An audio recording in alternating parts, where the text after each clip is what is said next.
مجھے رہزنوں سے غرض نہیں، تیری رہبری کا سوال ہے۔ اور بھائی غور فرمائے، حضرت سعید بن عامر کو گورنر بنا دیا، سیدھے سادے درویش سے آدمی تھے۔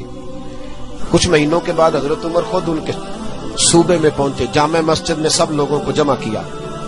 جب سب لوگ جامع مسجد میں جمع ہوئے تو حضرت عمر فاروق نے فرمایا اپنے گورنر کے بارے میں بتاؤ کیسا ہے۔ یہ ہے جمہوریت۔ ادھر دیکھیں جی، میری بات پہ توجہ فرمائیں، یہ جمہوریت ہے۔ گورنر سامنے کھڑے، فرمایا بتاؤ گورنر کیسا ہے؟ تو لوگوں نے کہا 4 شکایتیں ہیں گورنر صاحب سے۔ اس کو حضرت ابن جوزی علیہ رحمہ نے نقل فرمایا، 4 شکایتیں۔ کون سی؟ کا پہلی شکایت یہ ہے کہ گورنر صاحب جب شروع میں گورنر آئے تھے تو فجر کی نماز کے بعد ہی لوگوں کی بات سننے لگتے تھے، اب نماز پڑھ کے گھر جاتے ہیں، 9-10 بجے واپس آتے ہیں۔ دوسری شکایت یہ ہے کہ ہفتے میں 1 دن ملتے نہیں۔ تیسری شکایت ہے صرف دن کو ملتے ہیں، رات کو نہیں ملتے۔ اور چوتھی شکایت یہ ہے کہ کبھی کبھی رونے لگتے اور بے ہوش ہی ہو جاتے ہیں۔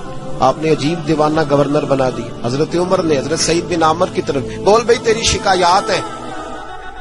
جناب سعید بن عامر کہنے لگے حضور میرا راز نہ ہی کھلتا تو اچھا تھا، اگر آپ نے کہا ہے تو کہہ دیتا ہوں، بتائیے۔ فرمایا تیری پہلی شکایت ہے کہ تو فجر کے بعد گھر جاتا ہے، 9-10 بجے آتا ہے۔ جناب سعید بن عامر رو پڑے۔ گورنر صاحب کہنے لگے حضور غریب ہوں، نوکر رکھنے کے پیسے نہیں، بچے میرے پاس موجود نہیں، بیوی میری بیمار ہو گئی ہے، 30 سال اس بھلی مانس عورت نے میری خدمت کی، اب بیمار ہے، نماز پڑھ کے گھر جاتا ہوں، اپنی معذور اور بیمار بیوی کو ناشتہ پکا کے دیتا ہوں، اگر اس کے کپڑے بدلنے والے ہوں تو اس کا وجود دھو کے کپڑے بدلتا ہوں، گھر میں جھاڑو دیتا ہوں، برتن مانجتا ہوں، لوٹتے دیر ہو جاتی ہے۔ کہتے ہیں حضرت عمر پہلے جواب پہ سختہ کاری ہو گیا، کہ تیری دوسری شکایت یہ ہے کہ ہفتے میں 1 دن ملتے نہیں۔ تو سعید بن عامر عرض کرنے لگے حضور کرتا میرے پاس ایک ہی ہے، ہفتے میں 1 دن دھو کے خشک ہونے کو ڈالتا ہوں، بیوی کے کپڑے پہن کے بیٹھا رہتا ہوں، ٹھنڈ کا موسم ہے، اثر وہی ہو جاتی ہے۔ کہتے ہم لوگوں کی آنکھوں میں آنسو چمکنے لگے۔ کہا تیری تیسری شکایت یہ ہے کہ تو دن کو ملتا ہے رات کو نہیں ملتا۔ تو رونے لگے، داڑھی ہاتھ سے پکڑ لی، کہنے لگے حضور دیکھیں کوئی بال کالا تو نہیں نا، ساری سفید ہو گئی ہے، پتہ نہیں رب کریم کب بلا لے گا۔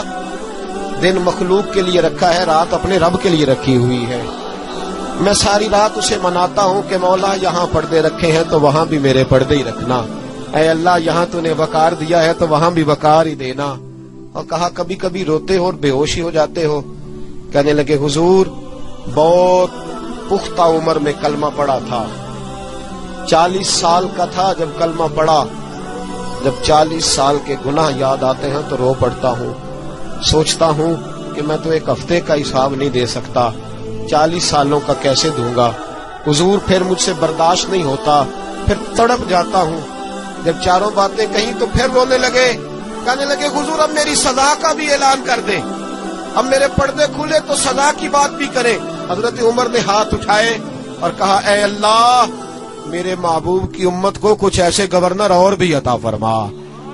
اپنے آپ کو سنواریں، اپنے آپ پہ توجہ دیں۔ بڑا ہو گیا خوابوں کی دنیا میں زندہ رہنا اور لفظوں اور جملوں کی اوٹ میں چھپ کے اپنے آپ کو مطمئن کرنا۔ اب ذرا عمل کی دروازے کی طرف بھی اپنے قدم بڑھائیں اور کچھ کام ایسے بھی کریں جو ہمارا اور ہمارے رب کا راز ہو، اور صبح قیامت وہ ہمارا خزانہ ہمارے کام آئے، ہمیشہ مدحت خیر الانام میں گزرے۔ دعا ہے یہ عمر درود و سلام میں گزرے۔